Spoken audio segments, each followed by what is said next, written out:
Speech-hating liberals cooking up new ways to harass Elon Musk. Congressman Adam Schiff writing a letter threatening the billionaire Twitter owner, demanding that he tamp down on hate speech.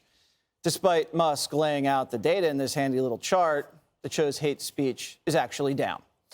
And San Francisco officials are investigating reports that Twitter has set up sleeping quarters for employees in its office.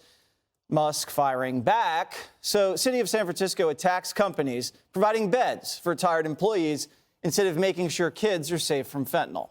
Where are your priorities, London breed? But San Francisco is playing a dangerous game here. Musk could pack up Twitter's headquarters and just move to Texas. He did that with Tesla, didn't he? It would be much more convenient for him, right? Yeah. If he's got a lot on his plate, as he said the other day. He's spread very thin. I like to keep my companies in the same state, too. Yeah, I mean, that way, because one, you could save a lot of money on taxes, but also just efficiency, so you're all right there together. I was thinking, too, like San Francisco is going to complain about someone providing beds to people who are tired. Actually, that's the whole idea here, and he's it's a private company, and if his engineers want to work around the clock to try to make this work, to try to make things better for the company because they decided to stay and he's paying them well, why does the city care? Not allowed to work around the clock in San Francisco. Great. You can be high 24/7. You just can't sleep. They should be asking him for advice on housing, not condemning him for providing it. You know, Jesse, like you always say, hate speech is your favorite speech.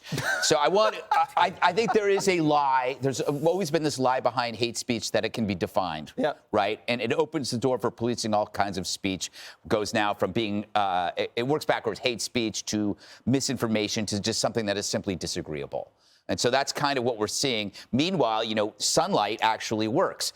If you actually believe that the policing of hate speech actually works against hate speech, how do you explain Kanye West? There was no censorship whatsoever. That's why sunlight beats everything. If you want to see a bad idea die, let it out. And it's the same thing with businesses that decide not to, I don't know, allow somebody into their store. Let it happen. Their business dies. That's how it works. But the main point is the people that are most vocal about silencing hate speech practice it the most. I mean, Schiff has deliberately misled America about having, you know, accused criminality of Trumpers and Trump himself. How is that not hate speech? And isn't he putting Musk in harm's way? Right? By talking so negatively of him, because that's what this is about. It's about anytime you criticize, you are putting somebody in harm's way. So Schiff is actually putting Musk in harm's way. Yeah, and maybe I'm putting Schiff in harm's way by pointing that out. And you looking at me right now puts me in harm's way. Exactly. Well, I actually do want to do harm to you. That's the difference. If you say he's a pencil neck, he can say, oh, that's hate speech. Yeah, but truth is a defense. Nice. What do you think about this whole Musk? Look, when I was a DA, I had investigators in my office, and there were, I don't know, 40, 50 of them. But when we had a wiretap, when we were on a wiretap 24/7, that means Saturday, Sunday, criminals were always talking to each other.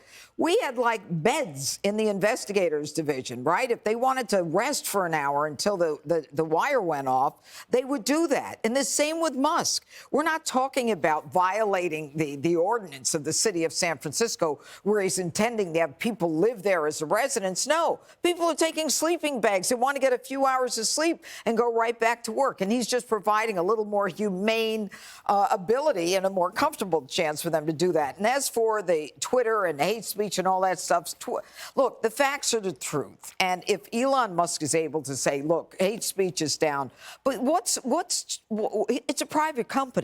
Schiff and the rest of those fools have no right interfering with a private company. Am I right or wrong, Harold? Is she right or is she wrong, Harold Ford Jr.? Legally. I think look.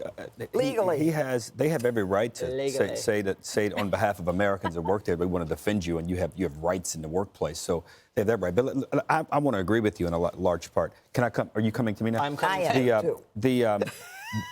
Elon Musk, and we've said before on the show, and I've said, I think of Jobs, I think of Gates, and he as the three people who, in my 52-year life, have really revolutionized so many things in the way we're able to do things.